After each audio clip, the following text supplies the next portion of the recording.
मैं जयरा फड्डा से live centre पे आ चुका हूँ और आज सीएसआर नेट का एग्जाम था केमिकल साइंस का। सो अपने से एक स्टूडेंट आए हैं, सो अपन उनसे पूछते हैं किस तरीके का एग्जाम रहा एंड सारी चीज़ें। फर्स्ट ऑफ ऑल मैम आपका नाम? अक्षता शर्मा। अक्षिता शर्मा। मैम आपका एग्जाम था, किस चीज़ का एग्जाम था आज? CSIR net chemical sciences. Chemical science. मैं जान सकता हूँ कि किस तरीके का एग्जाम रहा, किस तरीके का लेवल था एग्जाम का? मॉडरेट था या टफ था, क्या बोलेंगे? देखिए मॉडरेट था, बट अगर देखा जाए तो पिछली बार का कंपेयर में इस बार का लेवल थोड़ा सा अप था। और एप्टीट्यूड भी सही था, मॉडरेट था। कुछ क्वेश्चंस थे जो थोड़े से हाई लेवल के थे, बट वो मतलब पूरा ओवरऑल पेपर मॉडरेट था। तो आपका ये कौन सा अटेम्प्ट है? मेरा सेकंड अटेम्प्ट है, Second मतलब attempt है। After post graduation first attempt है। तो आपको क्या लगता है कि पीवाईक्यू अगर अपन ने सॉल्व किए होंगे तो क्या वो एग्जाम जो निकाल सकते हैं? हाँ डेफिनेटली, अगर जिसने सही से ढंग से पढ़ाई की है, PYQ सॉल्व किए हैं एंड किसी अगर कोचिंग इंस्टीट्यूट वगैरह किसी की अगर हेल्प ली है तो पेपर सही था, कॉन्सेप्ट सारे वही थे, बट हाँ तो उस हिसाब से क्लियर हो सकता है पेपर। इनऑर्गेनिक या ऑर्गेनिक या फिजिकल केमिस्ट्री से कोई क्वेश्चन या कुछ आपको याद आ रहा हो? देखिए फिजिकल से थे, वर्क डन वगैरह के क्वेश्चंस थे एंड क्वांटम के एज यूजुअल से क्वांटम का ज़्यादा रहता है वेटेज हमेशा से, तो क्वांटम का वेटेज इस बार भी अच्छा था। एंड फिजिकल के क्वेश्चंस सही थे, ऑर्गेनिक के थे थोड़े जो थोड़े लेवल अप था। कोई क्वेश्चन याद आ रहा हो?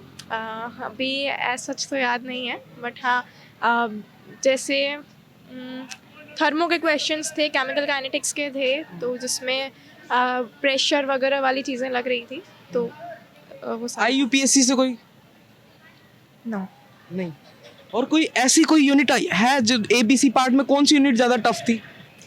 ABC यूनिट में हमेशा की तरह जैसे 4 मार्क्स का होता है मार्क्स सेक्शन C के अंदर, तो सेक्शन C का पार्ट जो था थोड़ा सा था कि हाँ सॉल्व करना पड़ेगा, बाकी B एंड A दोनों पार्ट सही थे तो आपके हिसाब से जो सी पार्ट था वो टफ था?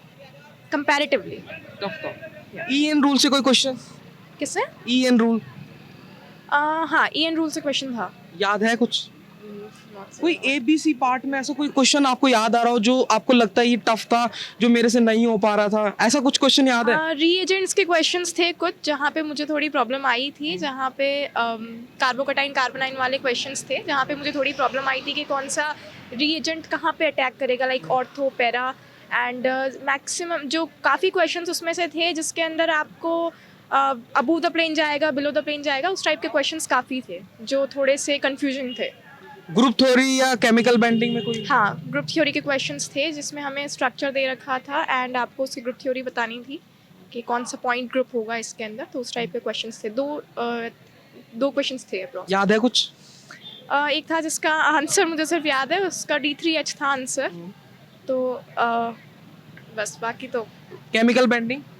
केमिकल बाइंडिंग के क्वेश्चंस थे, मेटल OMC के क्वेश्चंस भी थे इसमें, तो बट जैसे एक्सपेक्टेड था उससे पेपर थोड़ा सा डिफरेंट था।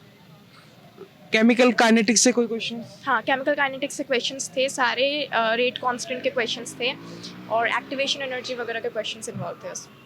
तो ओवरऑल आप इस एग्जाम को क्या बोलेंगे कि टफ था, मॉडरेट था, कि जैसे कि किसी ने अगर फर्स्ट अटेम्प्ट दे रखा तो वो सेकंड अटेम्प्ट आप जैसे आप देने आए हैं, तो आपका क्या निकल जाएगा एग्जाम? देखिए एग्ज़ाम दिया है, बाकी आंसर्स पे एंड इस पे डिपेंड करता है, बट कंपैरेटिवली जैसे मैंने पिछली बार का पेपर दिया था उसके कंपेयर में थोड़ा लेवल अप था, बट इतना भी टफ नहीं था कि ना हो पाए, ऐसा पेपर नहीं था। अच्छा, तो ओवरऑल क्या बोलना चाहेंगे एग्जाम? ओवरऑल पेपर मॉडरेट था, थोड़ा सा मॉडरेट से आप मान लीजिए, बाकी नॉट सो टफ। कोई टेक्निकल कोई ग्लिच आया, अंदर कोई इशू आया हो? नो। कोई टेक्निकल इशू नहीं आया? नहीं। ठीक है ma'am, thank you so much, thank you. Thanks.